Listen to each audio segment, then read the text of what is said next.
সম্প্রতি ঘটে গিয়েছে এক নারকীয় সন্ত্রাসবাদী হামলা কাশ্মীরের অনন্তনাগ জেলার পহেলগাঁওতে। সেখানে নিরপরাধ পর্যটকদেরকে ভয়ঙ্করভাবে নিষ্ঠুরভাবে খুন করেছে কিছু সন্ত্রাসবাদী। ২৬ জন সহনাগরিককে আমরা হারিয়েছি। কিন্তু এই ঘটনার মধ্যেই কিন্তু আরেকটি খবর গুরুত্বপূর্ণভাবে সামনে চলে এসছে। সেটি হচ্ছে ২০০৮ সাল, অনেকটা পেছনে, ১৭ বছরের পুরনো মালেগাঁও বিস্ফোরণের বিচার প্রক্রিয়া সম্পূর্ণ হয়েছে এবং সেখানে মূল অভিযুক্ত বিজেপির ভূতপূর্ব সাংসদ সাধ্বী প্রজ্ঞা সিং ঠাকুর সহ কর্নেল পুরোহিত এবং বাকি অভিযুক্তদের বিচার প্রক্রিয়া সম্পন্ন হয়েছে। সাজা ঘোষণা হতে চলেছে ৮ই মে ২০২৫ বিশেষ আদালতে। আসুন একটু ফিরে দেখি ২০০৮-এর মালেগাঁও বিস্ফোরণে ঠিক কি ঘটেছিল, কে তদন্ত করেছিল, তদন্তে কি উঠে এসেছিল, কারা ছিল সেই তদন্তের চার্জশিট প্রাপ্ত আসামি কারা। আসুন একটু দেখে নিই। ২০০৮ সাল ২৯শে নভেম্বর মালেগাঁওর জনবহুল এলাকা ভিকুচক মসজিদের কাছেই শক্তিশালী বোমা বিস্ফোরণ, ৬ জন নিহত, শতাধিক আহত। স্বাভাবিকভাবে গোয়েন্দা বিভাগ, বিভিন্ন মিডিয়া, বিভিন্ন রাজনৈতিক কর্তা ব্যক্তিরা, সিমি, ইন্ডিয়ান মুজাহিদিন, জৈশি মোহাম্মদ, বিভিন্ন আরবি সংগঠনের নামের দিকে আঙুল তুলল। কিন্তু তদন্তের দায়িত্ব পেয়েছেন ওই ঘটনার মাত্র ৩ মাস আগে দায়িত্ব নেওয়া এটিএসের প্রধান হেমন্ত কারকেরে। তিনি শুধু সন্দেহের বশে কাউকে অ্যারেস্ট না করে তিনি অকুলস্থল পরিদর্শন করে তিনি তদন্ত শুরু করলেন। অকুস্থলে গিয়েই তিনি আবিষ্কার করলেন যে বিস্ফোরণ ঘটানো হয়েছে একটি মোটরসাইকেলের মাধ্যমে। কে সেই মোটরসাইকেলের মালিক? খোঁজ শুরু হলো, পাওয়া গেল নাম। কে সেই মোটরসাইকেলের মালিক? সাধ্বী প্রজ্ঞা সিং ঠাকুর।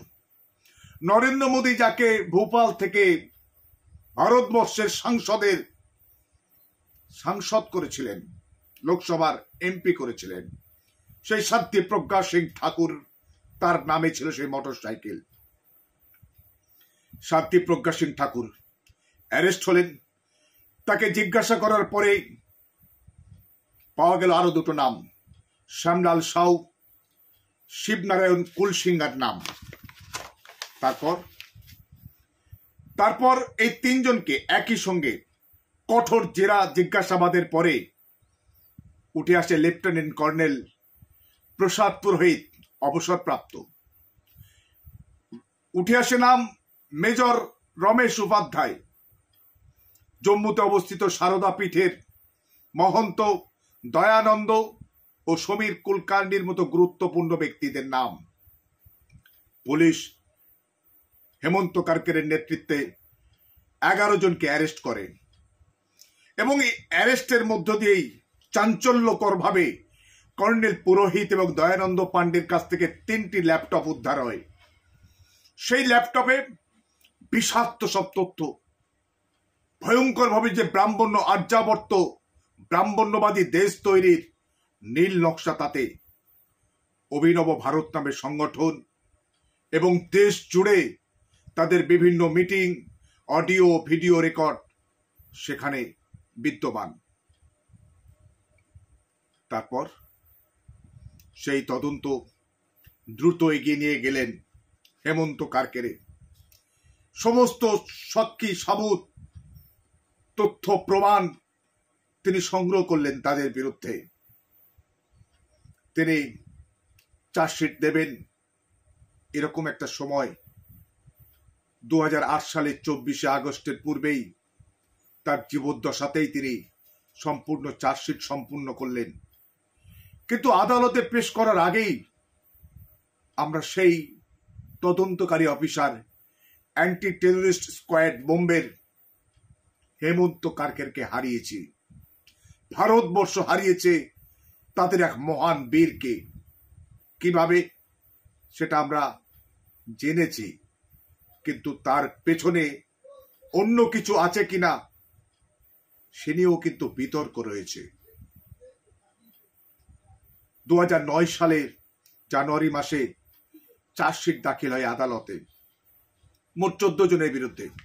11 জন অ্যারেস্ট, 3 জন ফেরার অ্যাবসকন্ডার তাদের বিরুদ্ধে। সে আসামিরা কারা?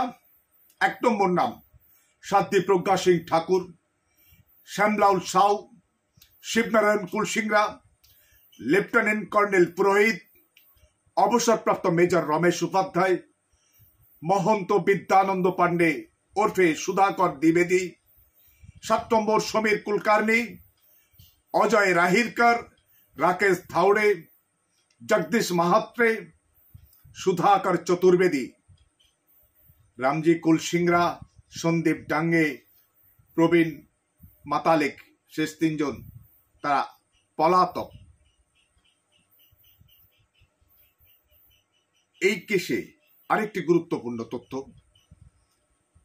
এই কর্নেল পুরোহিত এবং সাধ্বী প্রজ্ঞা সিং ঠাকুরের এই কেসে নার্কো টেস্ট এবং ব্রেন ম্যাপিং করা হয়েছিল। তাতে তারা স্বীকার করেছিল, করতে বাধ্য হয়েছিল সেই ব্রেন ম্যাপিং এ যে সমঝোতা এক্সপ্রেস, মালেগাঁও বিস্ফোরণ 2006, আজমির শরীফ বিস্ফোরণ, মক্কা মসজিদ বিস্ফোরণে তাদেরই হাত, তারাই ঘটিয়েছিল, অভিনব ভারতের চরমপন্থীরা। অথচ প্রতিটা ক্ষেত্রেই নাম জড়িয়ে দেওয়ার চেষ্টা হয়েছিল আরবি নামের কিছু সংগঠন বা কিছু ব্যক্তিদের বিরুদ্ধে। সাধ্বী প্রজ্ঞা সিং ঠাকুর, কর্নেল পুরোহিতদের বিচার প্রক্রিয়া সম্পূর্ণ হয়েছে। বিচারের রায় ঘোষণা হতে চলেছে 8ই মে 2025। ইতিমধ্যে এনআইএ, ন্যাশনাল ইনভেস্টিগেশন এজেন্সি, তারা আদালতে দাবি করেছে সাধ্বী প্রজ্ঞা সিং ঠাকুরদের সর্বোচ্চ সাজা মৃত্যুদণ্ড দেয়া হোক। মৃত্যুদণ্ড কি হবে নাকি অন্য কিছু, আর কিছুদিন অপেক্ষা করতে হবে। কিন্তু আমরা চাই এই মালেগাঁও বিস্ফোরণ 2008 সহ সাধ্বী প্রজ্ঞা সিং ঠাকুরের নেতৃত্বে একদল সন্ত্রাসবাদী যেভাবে ভারতবর্ষের বিভিন্ন সন্ত্রাসী কার্যকলাপের সঙ্গে লিপ্ত, তাদের দৃষ্টান্তমূলক সাজা হোক।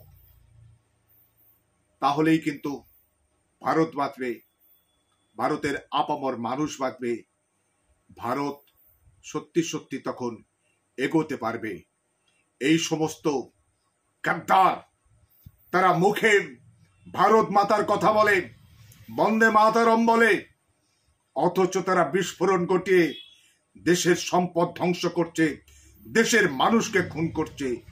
সেই সমস্ত সন্ত্রাসীদেরকে মূলোৎপাটন করার জন্য 2008 মালেগাঁও বিস্ফোরণে সাধ্বী প্রজ্ঞা সিং ঠাকুরদের ফাঁসি হলে ভারতবাসী হিসাবে আমিও প্রত্যাশা করি এবং ভারতবাসী মাত্রেই এই সমস্ত সন্ত্রাসবাদীদের কঠোর সাজার জন্য অধীর আগ্রহে প্রতীক্ষা করছে।